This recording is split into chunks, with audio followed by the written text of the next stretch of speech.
gotta get him. It's time for the RMAC Radio Show. There's nothing I like better than a nice, ice-cold, Rocky Mountain Athletic Conference. The RMAC is a proud member of NCAA Division II. Colorado School of Mines. There you go. That's legit. They can ball. The Colorado School of Mines can ball. Now, here's your host, Eric Danner. It's all good. Respect. Welcome to the RMAC Radio Show. My name is Eric Danner. A little under the weather today. If you're noticing, the voice went to Dallas, Texas this weekend for the Lone Star Football Festival. Got to catch some pretty good football games out there. CSU Pueblo defeated Angelo State, and Chadron State nearly knocked off number 4 ranked West Texas. 34-31 was the final on that one. We'll have more on that in a little bit later in the show. We got a big show planned for you today. We're going to have John L. Smith, the football coach at Fort Lewis, on in this first segment. We're going to talk to Ann Martin, the director of athletics at Regis, in our second segment, as we had quite a wild week of weather, especially in the Denver area. Had to postpone some games, move some games around. We'll talk a little bit about that in our second segment. In our third segment, we're going to talk to Gene Bauman, the coordinator of football officials in the Rocky Mountain Athletic Conference. A lot of new rules this year in college football, and we'll talk a little bit about that in our third segment. But joining us now on the RMAC hotline, the head coach of the Fort Lewis Skyhawks, John L. Smith. Coach Smith, how's it going today? Very good, Eric. How are you doing today, other than being under the weather a little bit? You know, I can't complain. The sun is out, and we're here in Colorado, Coach, so it's all good. First off, congratulations on the first victory as head coach of the Fort Lewis Skyhawks. As you know, no wins last year, so that had to be a little bit of a monkey off your back, I would imagine. Well, it was, and we've talked about that with our kids all spring and then all fall, of course, that our goal is to send these seniors out as winners, and then we have to start a tradition at home. This is not the easiest place to come in and play, but we have to defend this place and make sure that it's harder than it has been to come in here and play. So it was a good win for our guys. They were very excited, and I think it was the first win we've had at home in over 2 years. So the fans were excited, and we're just looking forward to getting into league play come this week. Yeah, Fort Lewis defeated Oklahoma Baptist 23-14 behind a great effort by DeJuan Wesley, junior running back out of Los Angeles, California. Had 161 yards, 2 touchdowns. Coach, a lot of people didn't know very much about your program coming into these first 2 games. Did you have an idea that DeJuan was going to be one of your top players?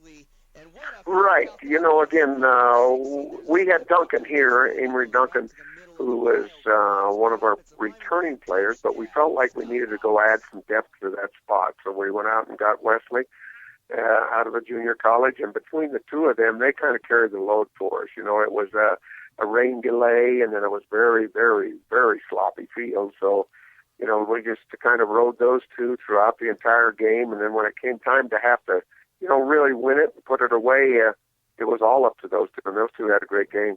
Talking to John L. Smith, head football coach at Fort Lewis College. Coach, I saw some of the pictures from that game. Yeah, very muddy field. How long was the delay, and how did your team react to that? Well, we had about a 45-minute delay, and lightning, of course, and then the rain. But we knew it was going to be sloppy. We had practiced in the slop all week long, and so that was not unexpected. But what we did do was we ended up having to come back in, and thank goodness we were at home so we could actually, sit down and go over game plan again and talk strategy with our guys, which we did for about 40 extra minutes, and went out and got warm and played the game. Talking with John L. Smith, Coach, you're 1-1 after your first 2 games. You played a Division I FCS team in your first game, then you played Oklahoma Baptist this past week. Do you have a handle on where your team is sitting at after 2 games? Well, Eric, I'll tell you what, we still have a lot of improvement to make, and, we can't afford to lose many players because anytime you get banged up, and then you get a lot of bangs and bruises and pulls and things like that out of a sloppy game.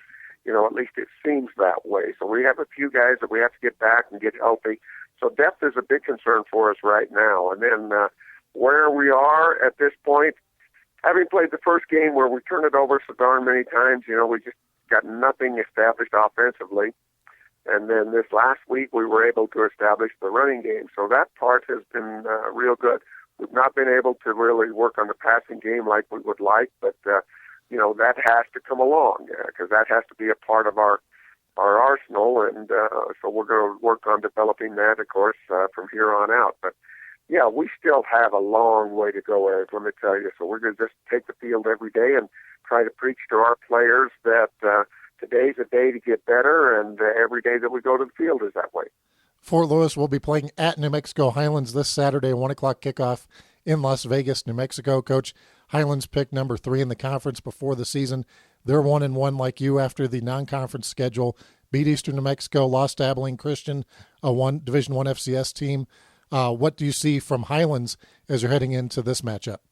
Well, as I take a look at those guys, they're very athletic. I mean, they've got guys all over the field. They look like Division I guys running around everywhere. So they're very athletic in what they do, and they're capable of, they're capable of beating anybody.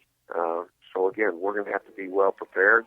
We're going to have to go into there, not make any mistakes, and hopefully they can make a few and kind of keep us in that ball game. But it's going to be a tough one because, as we look at them, they're probably bigger, stronger, faster than we are, but we're just going to have to go in there and play with great discipline and not make any mistakes. Talking to John L. Smith in his 40th year of coaching now. Coach, you've had a chance to get to see Durango for a few weeks now and what are your thoughts of the town and of the area so far, just a few weeks into the season?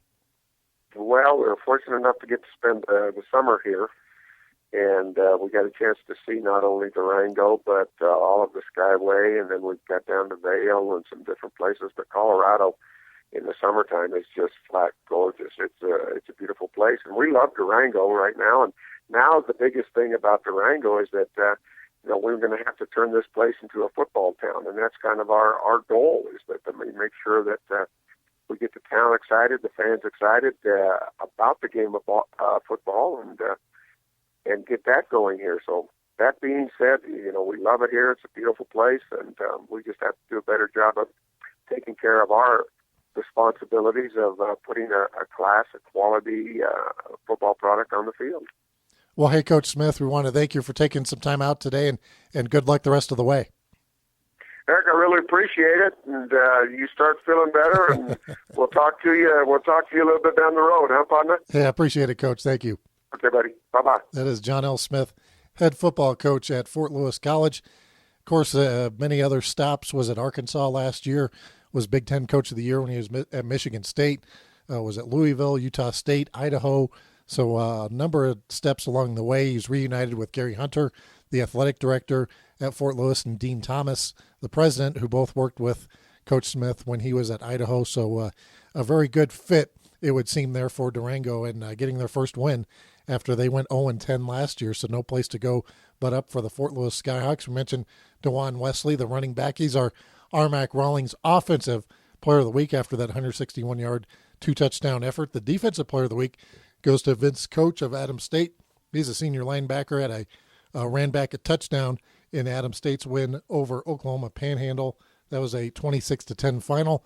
And Josh Sandoval of CSU Pueblo ran back a punt for a touchdown as CSU Pueblo knocked off Angelo State 45-24 at AT&T Stadium in Dallas. We mentioned Chadron losing 34-31, tremendous game.